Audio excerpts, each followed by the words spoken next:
ஒரு காலத்தில் கடும் வறட்சியால் பாதிக்கப்பட்ட ஒரு கிராமத்தில் அனைவரும் நம்பிக்கையிழந்து ஊரை விட்டு வெளியேற முடிவெடுத்தனர்.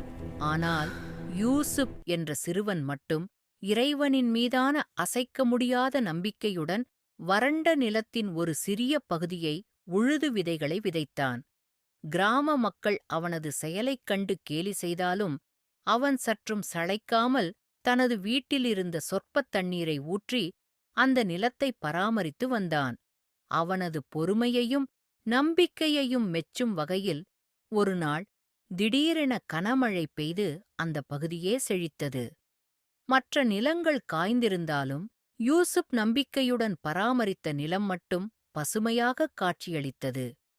இது கிராம மக்களுக்கு எந்தச் சூழ்நிலையிலும் இறைவனின் மீதான நம்பிக்கையை தளர்த்தக்கூடாது என்பதையும், விடாமுயற்சியே வெற்றியின் திறவுகோல் என்பதையும் உணர்த்தியது.